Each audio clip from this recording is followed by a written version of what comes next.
Hello everybody and welcome back to the Kingdom Hearts 2 playthrough! So we've made it to this wonderful village here. And yeah, there's something that's kind of slightly weird that I've noticed about Kingdom Hearts 2, and that is that a lot of the worlds seem to go by very quickly. I mean, obviously, like, 2-3 parts is kind of how long they're lasting in general, but I don't know, they kind of feel like they're rushing you through the plot a lot quicker than what I recall happening in the original Kingdom Hearts.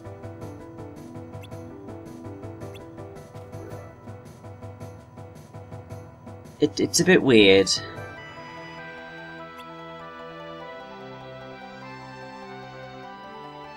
And looking at kind of my original Kingdom Hearts playthrough, I'm pretty sure, yeah, that they do kind of rush you through the worlds at a more breakneck pace than in the original game, because you were looking at kind of more 3, 4, 5 for a lot of the worlds in the original Kingdom Hearts, whereas these you're done in like 2 or 3.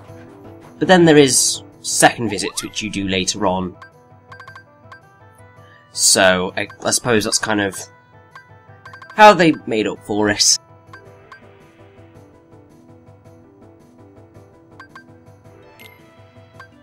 Also, I'm going to be buying a lot of potions throughout this game, because I'm going to be using them a lot, because I get hit a lot. Because I suck at avoiding damage in this game, it's really bad. I mean, it doesn't help that there isn't a dodge move in this game, which is really stupid because the dodge roll was so good. So it's a bit like, And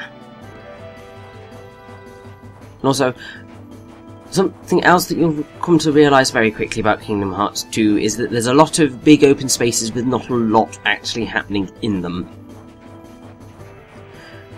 As a problem, that got far worse come Dream Drop Distance, but you could move a lot quicker in that game thanks to flow motion, whereas you can't here, so it's kind of a bit like, Either way, what I'm just messing about with now is all my options and stuff, because we're about to go into what is actually a very difficult fight. Because you're going to be very limited, and it's just going to not end well, basically. Also, I don't think I ever really make use of the drive recoveries. I was going to say I never used one, and then I just used one there. But, like, after this, drive recoveries don't really do much for you, because essentially hitting things ups your drive gauge anyway, and you don't need to go into drives that often. I mean, the thing is you can beat the entire game without using drives at all. It's just some of the bosses take a little bit longer, not that much, but just a little bit.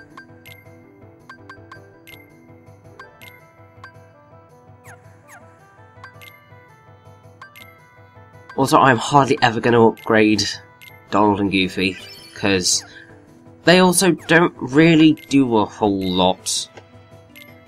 I mean, when we start to get limits and stuff, Goofy's got a really, really good one. And I mean, Donald's are pretty damn good as well. But this is the cave that Mushi was talking about earlier. Is there anything in here? Nope. Typical.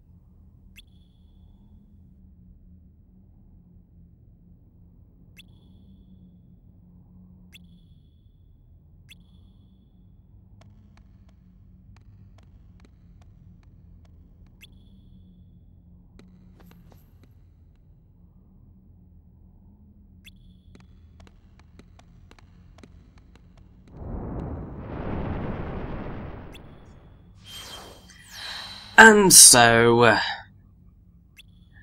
we need to fight. And it's just us and Mulan. and Shan Yu is a git.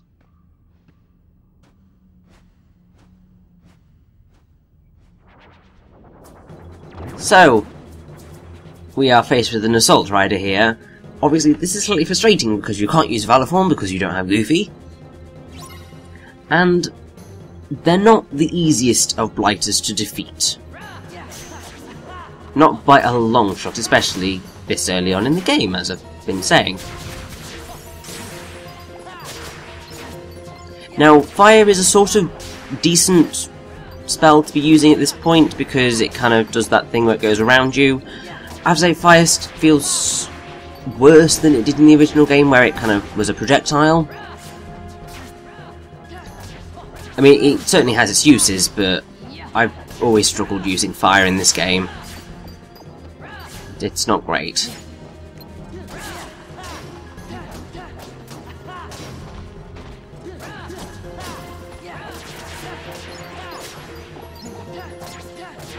Thankfully, once that Assault Rider is out of the way, this becomes slightly easier. At least until I think the point where they bring in 2 Assault Riders. Because, yeah, there we go. This is where it gets difficult.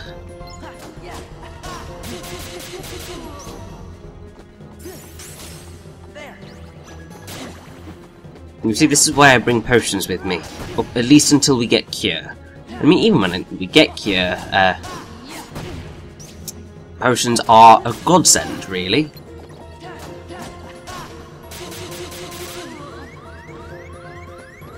I hate Assault Riders so much. Like, I love the design. The design's fantastic. It's just that it's kind of just like...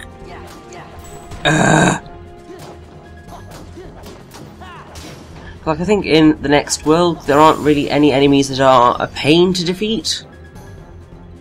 At least not that I can distinctly recall.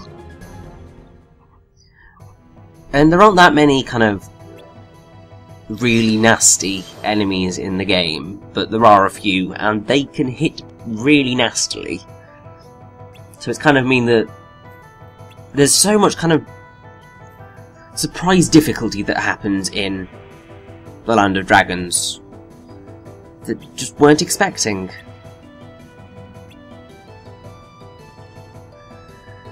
And now we're gonna get something that's very much like what happens in the film, although essentially it happens after where it happens in the film, if that makes any sense at all.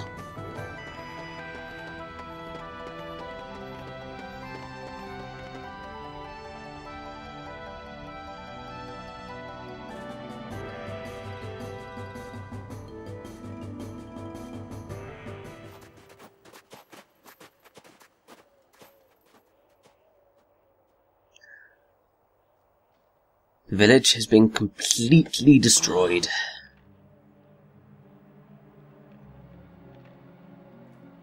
It's certainly less horrifying than it looked in the film, because that was just like... Because it happened right at the end of the Girl We're Fighting For song. Captain. And it's one of those moments that I think is just phenomenal, because it makes use of silence, which is a very difficult thing to use correctly. Captain. The enemy. Where did they go? But because it's like a girl worth fighting, and then you just get the decimation of the village, and it just kind of comes out of left field, and you're just like, oh god. Right. Also, Mushu, you're kind of walking out and about in front of the general. He hasn't gone yet. Captain, if you track down the villagers, what? We'll handle this. Does the general know that, you know, Mushu's been here the whole time, or what? I'm not quite sure I get the logistics of that particular conversation with Mushu there.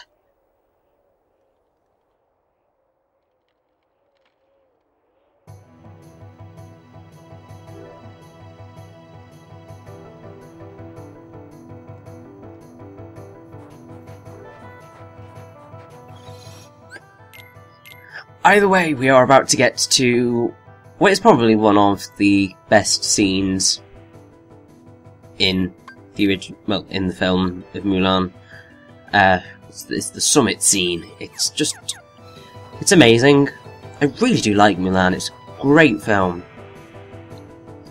And I think on the whole, the selection of worlds that Kingdom Hearts has gone with has for the most part been very good. I mean, there are certain ones where it's kind of just like, as a world I'm not sure this works, but the film was pretty damn good, and you'll see that much later on in Kingdom Hearts 2. But I'd say there's a number of films that I would love to see in Kingdom Hearts 3. I mean, one of them, which, I'm sorry, it's a complete no-brainer. If Square Enix don't put it in, then they don't want money, and that's Frozen. Because it's been so insanely popular. It's so stupidly, ridiculously popular all over the world. Not putting in that in Kingdom Hearts 3 would be kind of just ridiculous. Because even people who'd never heard of Kingdom Hearts before would probably look into it because of Frozen. And here we go, we've got the summit scene. We'll go back to me, Disney World, blathering. As soon as we have this, it's slightly less impressive than in the film because, you know, that was loads of Huns that came over, and this time it's heartless. And they're a bit slow on their run over the summit. Attack! And also there's not that many of them. There's just sort of that contingent, and it's not quite as impressive as the entire Hun army kind of surging over that kind of hill. It's a great moment. It's sort of like the wildebeest coming and running into the ravine where Mufasa dies in The Lion King. It's that mass of things, although I do like this kind of mass fight. Kingdom Hearts 2 kind of brought the Sora needs to look like a badass thing into play. And so you get to just absolutely wail on a stupid number of Heartless. It's great.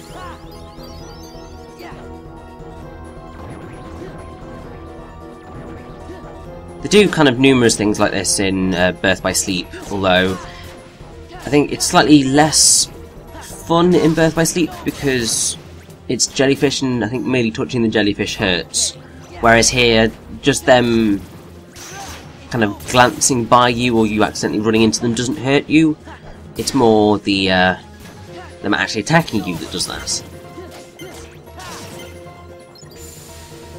Also, I don't think I defeated as many there as I could have done, but it was a fight of survival and nothing more.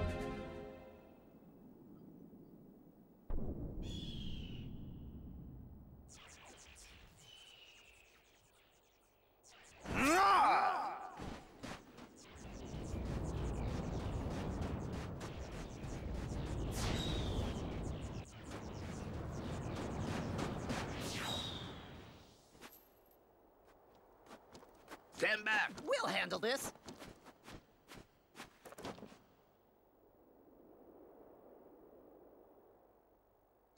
Huh. Sorry.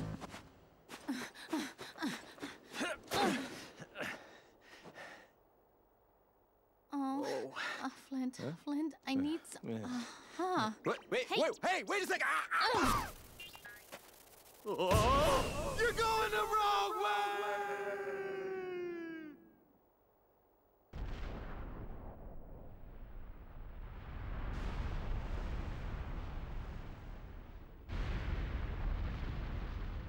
Yes, Captain. Look out!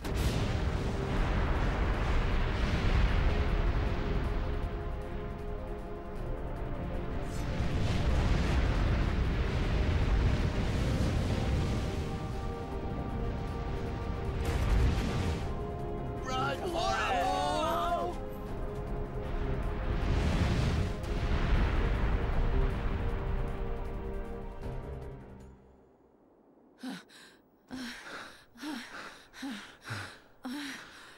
Thanks, Ping. It was nothing.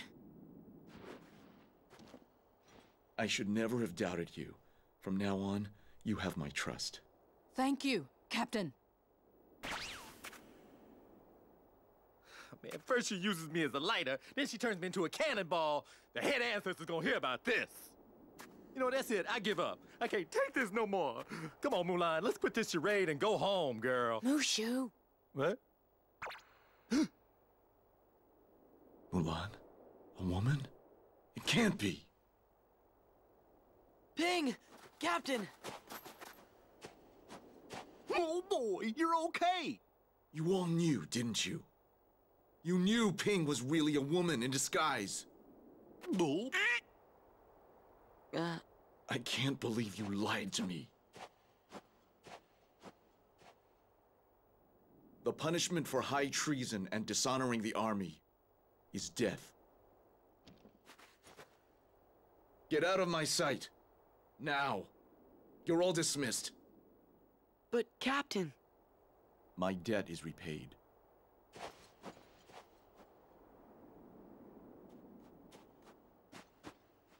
The Emperor is waiting.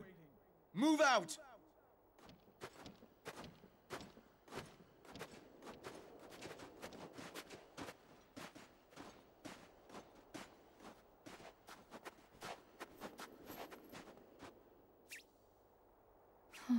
Mulan, I blew it.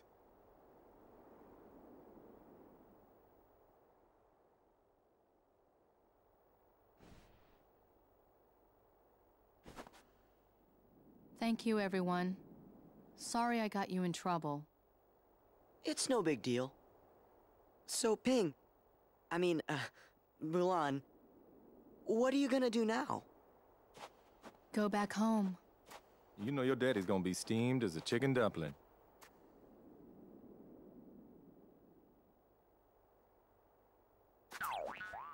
Relax. We'll take our share of the blame. Thanks. You're all wonderful friends.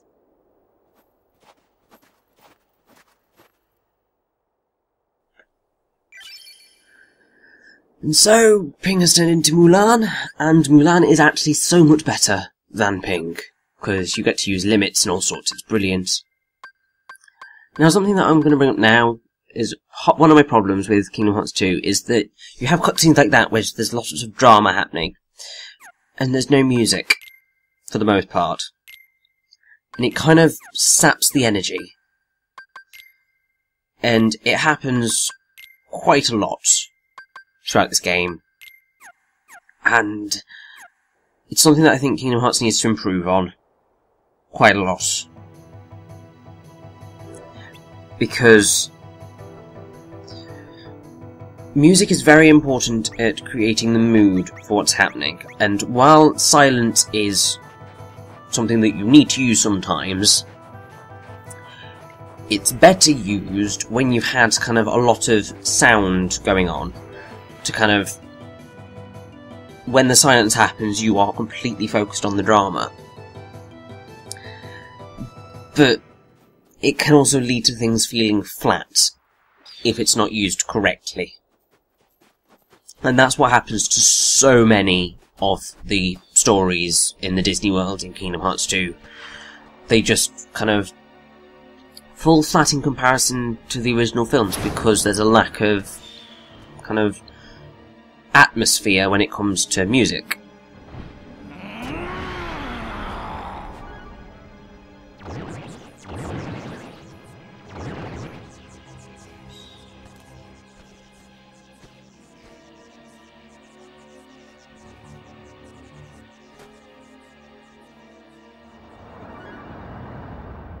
Shan Yu! He's alive! He's heading for the Imperial City. We've got to warn Shang. The Imperial City, you mean the flat 2D texture in the background? Okay, it's time to go save China. Yay!